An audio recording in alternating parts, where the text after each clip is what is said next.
Twins died on the same day. What happened at the funeral shocked everyone. It was meant to be a quiet funeral. 2 white coffins.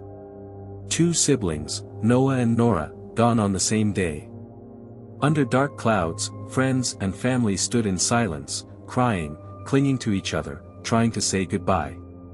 But then something happened that no one could have expected. Just as the priest began to speak, 6-year-old Ava, the twins' younger cousin, screamed. Her voice pierced the air like a lightning strike.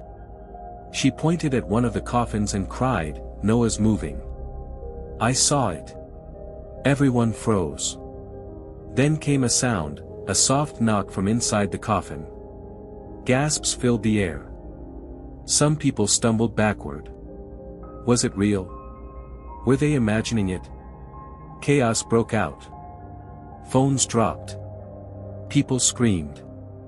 And the twins' parents, Emily and Daniel, ran to the casket, uncertain of what they'd find. What happened next stunned everyone. Because that knock wasn't the last. And this funeral? It was just the beginning of something no one was prepared for. Noah and Nora weren't just twins, they were inseparable. Born 5 minutes apart, they shared everything, the same classes, the same clothes, even the same favorite cereal. Their lives looked perfect from the outside, happy home, loving parents, always smiling. But behind closed doors, something else was happening. The family lived in a quiet suburb just outside the city. Emily, their mother, was a schoolteacher, gentle but always exhausted. Daniel, their father, drove trucks long distance. He was strict, distant, and often lost in thought. Nora, the older twin, was bold, curious, and fiercely protective. Noah was quiet, soft-spoken, and followed his sister's lead in everything. They were perfectly balanced. But as they grew, people began to notice something wasn't quite right. Noah sometimes talked to people who weren't there. Nora would find him sitting by the window late at night, whispering to someone invisible. When she asked who he was talking to, he'd simply say, "You'll meet him soon." At first, their parents brushed it off as imagination. But it kept happening. And Emily started to worry. She took Noah to doctors, therapists, even a local priest. Each gave a different answer. Some said it was anxiety. Others said it was harmless. But Nora knew better. Something was wrong. About a month before the funeral, she found a notebook under Noah's bed. It was full of eerie sketches, dark forests, faceless shadows, and a single word repeated again and again, "Watcher." She showed it to her mother. Emily got upset, told Nora not to scare her brother, and dismissed it as nonsense. But Nora knew Noah wasn't inventing stories. Something was haunting him. And now, it was starting to haunt her, too. Lights began flickering without reason. Cold drafts filled the house in the middle of summer. Faint whispers echoed through the vents. One night, Nora woke to find Noah standing beside her bed, eyes wide, unmoving. When she shook him, he whispered, "He's almost here." By morning, he didn't remember any of it. Nora devoted herself to protecting him. She distanced herself from friends and spent all her time with Noah. But the closer she got, the more she felt it, the presence, the sense of being watched. Then came the night he vanished. Noah disappeared from his locked bedroom for 3 hours. The windows were shut. The front door was locked. Yet when he returned, his feet were muddy, and he was smiling. Nora asked where he had gone. "The watcher showed me the place," he said. "What place?" "You'll see." But not yet. Nora couldn't pretend anymore. She begged Emily to do something. But her mother was overwhelmed, tired, afraid. Daniel, their father, thought it was all for attention. But Nora didn't want attention. She wanted the truth. She started digging, searching the name Watcher online. At first, there was nothing. Then she found an old article from 1993. It told of a boy named Mason who once lived in their neighborhood. He vanished one night after telling his parents about the man in the trees. His final words, "He's coming for me." Mason was never found. Nora became convinced that whatever haunted Mason was now after Noah. Then came the night that changed everything. 2 days before the funeral, Nora heard Noah crying. She ran to his room and found him collapsed on the floor, clutching his chest. His skin had turned pale. His lips were blue. She screamed. Emily called 911, but by the time the ambulance arrived, Noah was gone. The doctors called it a seizure. But Nora didn't believe that. Not for a second. That night, she didn't sleep. And the next morning, Nora didn't come down for breakfast. Emily went to check on her and found her lifeless in bed. No signs of injury. No explanation. Just gone.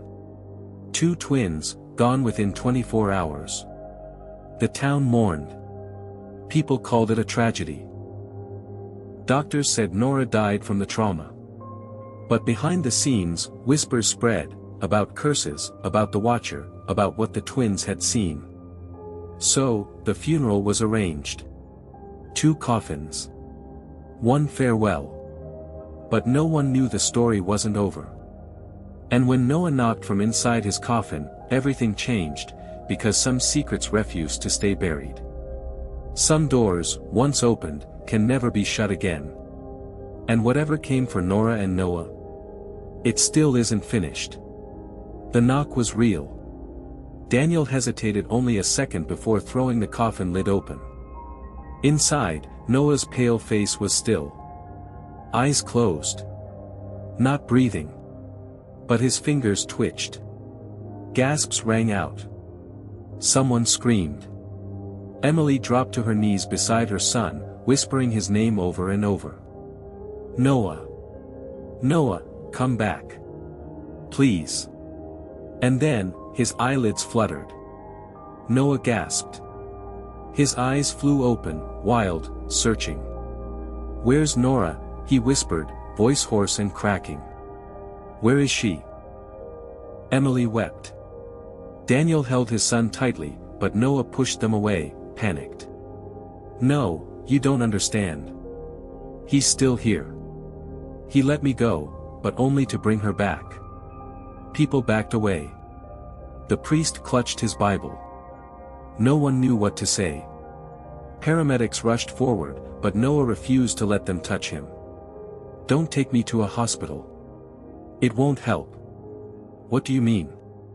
Daniel asked, struggling to keep calm. He showed me, the other place, Noah said, trembling. It's not a dream. It's real. The Watcher lives there. It looks like our world, but twisted. Silent. Cold. Full of shadows that whisper your name. Emily shook her head. Sweetheart, you were gone. You weren't breathing. I was gone, Noah said. And so is Nora. But she's not dead. Not yet. He took her. And he's waiting for me to come back. The air seemed to freeze. The clouds above churned. Thunder rumbled, though the forecast hadn't mentioned a storm. He marked us when we were little, Noah continued. I saw it. The drawings in my book weren't just from my head. He planted them. He's been feeding off us for years, slowly pulling us closer to his world. The priest stepped forward cautiously. Son, you need rest. You've been through something traumatic. No, Noah said firmly. I need to go back. Emily broke down. We just got you back. But Noah's gaze was distant. If I don't go, he'll keep her. He only let me out because he knew I'd come for her. He wants me to come back. He's waiting. And then he looked up at the sky, and his face turned pale. He's already here. Everyone followed his gaze. At the edge of the cemetery, beneath the trees, stood a figure. Tall. Unmoving. Faceless. Dressed in black, like a shadow peeled from the night itself. Even from a distance, everyone felt it, wrong. Like gravity had shifted. Like time stuttered. The Watcher. Noah's voice dropped to a whisper. If I go alone, I won't make it. But if I take someone who's touched the other side, maybe I can find Nora. Emily clutched his arm. No. Absolutely not. But Ava, the little cousin who'd seen Noah move in the coffin, walked up beside them. She looked up at her older cousin with wide, terrified eyes. I saw her, Ava said quietly. In a dream last night. Nora told me you were coming. Everyone turned to the girl. She said the doorway's still open. But not for long. The clouds rumbled louder. Something was coming. And the cemetery, now a place of mourning, was becoming something else. Noah stood, eyes fierce with purpose. There's still time to bring her back. But only if we go now. As the first drops of cold rain began to fall, the people at the funeral backed away in silence, unsure whether they were witnessing a miracle, or stepping into a nightmare. Because the Watcher had waited long enough. And this time, he wasn't letting them all escape. The rain came fast, icy, hard, and unnatural. It didn't soak so much as sting, like tiny needles against the skin. People fled the cemetery, murmuring prayers, avoiding each other's eyes. Only Noah, Ava, Emily, Daniel, and the priest remained. The figure by the trees was gone. But Noah knew better. He's still here. He's always watching. Emily clutched his arm. Please, baby, don't do this. We just lost you. We can't lose you again. Noah looked into his mother's eyes, tears streaking his face. If I don't go, we'll lose Nora forever. The priest stepped forward, placing a trembling hand on Noah's shoulder. I don't understand this, son. But I believe you believe it. And if there's a way to bring her back, may God guide you. Daniel, who had barely spoken since the knock, finally found his voice. How do you even know where to start? Noah looked toward the woods. He showed me. In the place between life and death. The mirror world. There's a doorway. It's not far from here. Then Ava spoke again, her voice soft and eerie. It's in the root cellar, under the old McAllister house. Emily stared at her. How do you know that? I saw it in my dream. Nora showed me. Daniel and Emily exchanged a look. That house had been abandoned for over 20 years, ever since the McAllister boy went missing. Mason. Without another word, the small group left the cemetery, driving through dark roads toward the edge of the woods, where the old house stood like a rotting skeleton from another time. The McAllister house. Vines choked the porch. The windows were all shattered. The front door hung crooked on rusted hinges. The root cellar was in the back, hidden under a slab of moss-covered stone. It took both Daniel and Noah to lift it. A rush of cold, foul-smelling air spilled out. Ava held her nose. Emily turned away, trembling. Noah lit the old flashlight he brought with him. He turned to Ava. You don't have to come. I do, she said simply. Nora said I was the key. Emily tried to protest, but the words caught in her throat. Deep down, she knew this was no longer something she could stop. This wasn't just grief. This was real. Noah gave his father one last look. Daniel placed a shaking hand on his shoulder. Come back with your sister. Don't let that thing win. Then Noah and Ava climbed down into the darkness. The doorway. The cellar was damp and silent. Cobwebs clung to the walls. Broken jars and rusted shelves lined the space, untouched by time. But at the far end, behind a stack of rotted crates, they found it. A wooden door. But not just any door, it was wrong. The wood pulsed slightly, like it was breathing.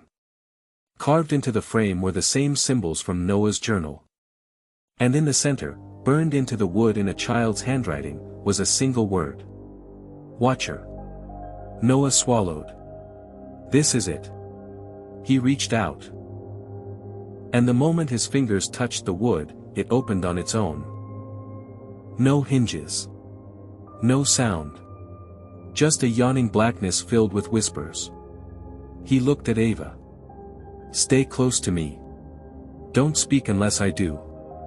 No matter what you see, don't let go of my hand. She nodded. Together, they stepped through. And the door closed behind them. The mirror world. The light was dim. Everything looked like a faded photograph, colors washed out, shadows stretched too long.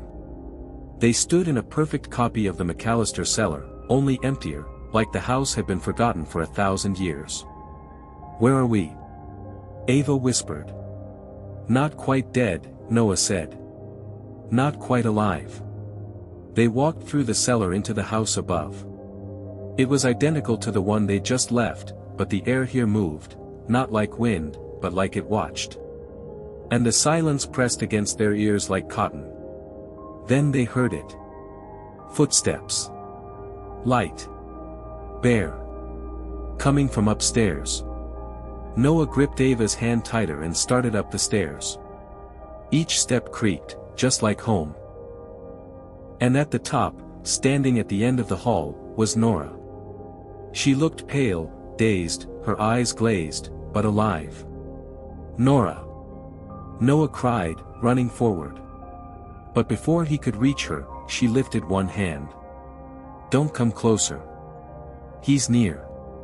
A shudder passed through the floor. Lights flickered, even though there were no bulbs. From the walls, the shadows peeled away, forming a shape, tall, thin, faceless. The Watcher. Noah stepped in front of Ava and Nora. You can't have us anymore. The Watcher tilted its head. And then it spoke, not with a voice, but with a feeling. Words pressed directly into their minds like knives. You opened the door. Now you belong to me. Nora whispered, there's still one way out. Noah turned. What? She held up a piece of paper. It was torn from the notebook. Covered in the same symbols.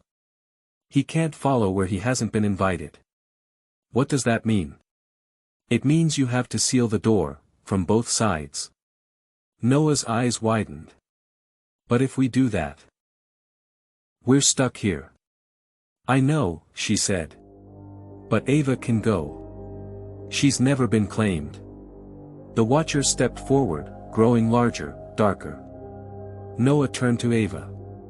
You have to run. Get to the door. Close it. Seal it with this page. No, she cried. Not without you. You're the only one who can. She looked at him, tears in her eyes, then grabbed the page and ran. The Watcher screamed, not with sound, but with fury, and lunged. Noah and Nora stood their ground. Behind them, the light of the open door grew brighter. And then, slam. Darkness. Silence. Back in the real world. The cellar door burst open. Ava scrambled out, covered in dust, sobbing. She clutched the torn page and handed it to Emily. He saved her, she cried. He saved both of us. Emily held her tightly. Where are they? Ava shook her head. They closed the door. Daniel fell to his knees. Emily stared at the page, tears falling onto the symbols. And somewhere, deep in the woods, the old house stood quietly. Empty. But not at peace. Because the Watcher was still inside. And the twins? They were still watching him. Silence. Not the kind that soothes, but the kind that listens. Noah blinked in the dark. The moment Ava slammed the door shut behind her, the mirror world shifted. The Watcher shrieked and dissolved like smoke, retreating into the shadows. But it wasn't gone. Not even close. "We're still here," Nora whispered beside him. Noah turned. "But he's not attacking." "He can't," she said. "Not while the door is sealed." They stood alone in the empty house. Everything looked dead, gray walls, colorless skies through broken windows. Even the trees outside stood still, frozen like statues. Nora reached into her pocket and pulled out a small stone, the one she always carried since she was little. "I dropped this the night I disappeared." He never noticed. Noah frowned. "What is it?" She turned it over. On the bottom was a symbol. One of the same from the journal. "He's not just a monster," she said. "He was made." Noah stepped closer. "What do you mean?" "I remembered something, from the dreams," Nora whispered. "He was once a boy. Like us." Noah went cold. "The boy from the article. Mason McAllister?" Nora nodded. "But before he disappeared, there was someone else." They searched the house. Slowly. Carefully. Until they found it, an old chest in the attic, locked with a heavy clasp. Noah forced it open. Inside were journals. Drawings. Photographs. And one brittle newspaper clipping dated 1894. "Local boy vanishes near Black Hollow Tree, last seen speaking of, the man behind the mirror." The boy's name, Thaddeus Morrow. Nora read aloud. "He said a voice told him secrets, said he could see things others couldn't. Said he was chosen. The next day, he was gone." Underneath the clipping was a journal. The last entry read, "He whispers from the glass. He shows me the cracks between time. I see everything now. I see them watching me. But soon, I'll be watching them. Forever." Noah shut the book, his hands trembling. "So the Watcher was once human," he said. "He got trapped here," Nora added. "And it twisted him." They were quiet for a moment. Noah looked around the ghostly attic. "How many others has he pulled in?" "Hundreds," Nora whispered. "Maybe more. I can feel them here. Not alive. Not fully dead. Trapped like reflections with no mirrors. They needed a way out. Not just for themselves, but for all of them." But the Watcher knew they were learning. He was listening. And he hated to be known. That night, the house groaned with the weight of memories. Shadows moved on their own. Whispers circled the twins as they slept fitfully on the floor of the living room.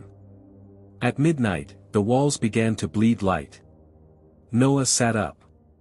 In the hallway, the mirror over the old dresser flickered, not with their reflections, but with someone else's. A young boy. Dirty clothes.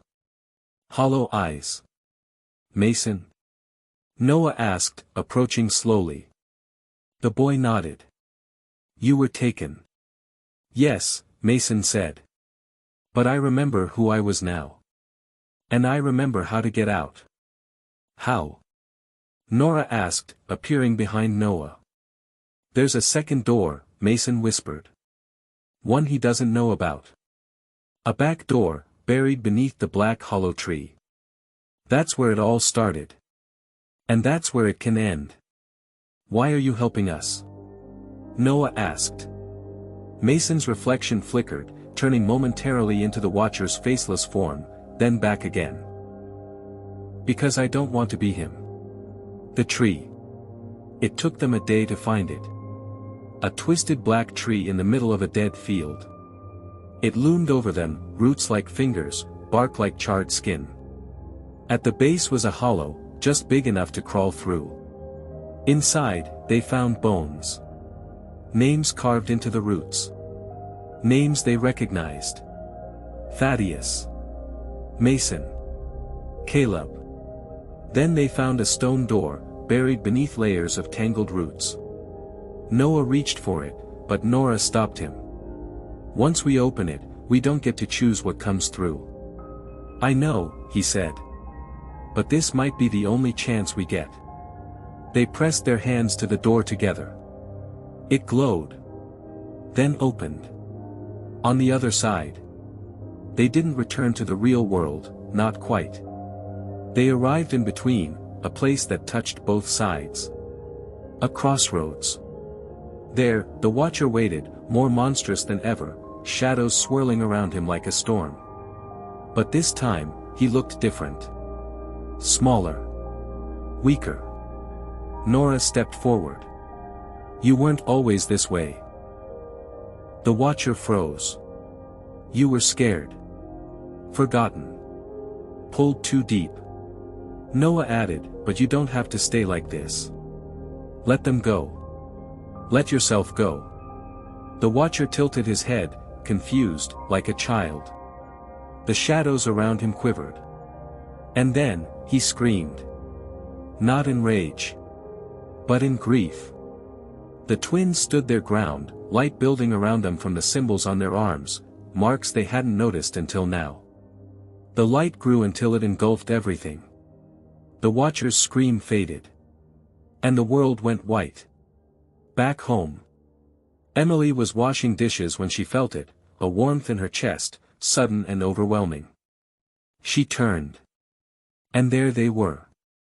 Noah and Nora. Standing in the doorway. Alive. Older. Changed. But smiling. Behind them, the sky was blue. And somewhere far away, deep beneath the earth, the black hollow tree crumbled to dust. Because the Watcher had been freed. And so had everyone else.